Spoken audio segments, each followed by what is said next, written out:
ప్రభు అయిన యేసుక్రీస్తు వారి పేరిట అందరికీ వందనాలండి. మన యూట్యూబ్లో, ఫేస్బుక్లో ఎక్కువగా ఈ మధ్యలో దేవుని దాసుల గురించి చర్చలు జరుగుతున్నాయి. అమ్మ తేజ అనేటువంటి ఆయన, తర్వాత కొంతమంది రెడ్డి అనే ఆయన, వీరిరువురు మాట్లాడుకున్న మాటలు ఎక్కువ వైరల్ అవుతున్నాయి. వీళ్ళందరూ కూడా ఫేస్బుక్లో, యూట్యూబ్లో తమ వ్యూస్ని చూడడానికి చేస్తున్నారో లేదో తెలియదు, కానీ ఒక దేవుని దాసుడు ఇది ప్రవచనం అని చెప్పినప్పుడు అది ఎంతవరకు నిజమని మనం గ్రహించాలంటే దేవుని గ్రంథాన్ని పరిశీలించి చదువుకోవాలి. యెషయా గ్రంథం 34వ అధ్యాయంలో ఉన్న మాట.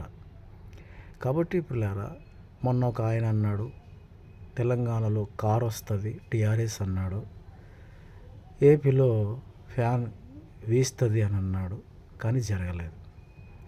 ఇంకొక ఆయన ఒక 3 సంవత్సరాల కిందట కరోనా వైరస్ని తొక్కి అన్నాడు.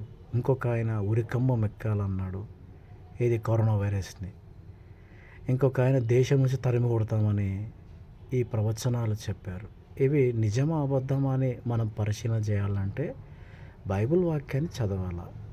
నేను చెప్పినా ఎవరు చెప్పినా అలా ఉందో లేదో లేఖనాలు పరిశోధించకపోతే మనం పాతాళానికి వెళ్ళిపోతాం. కాబట్టి ప్రభునందు పిల్లరా,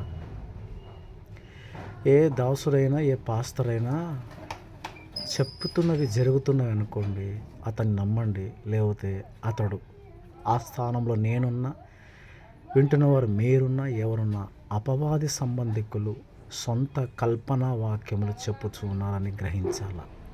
ఇది సత్యం తెలుసుకోండి. మీ అందరికీ వందనాలు.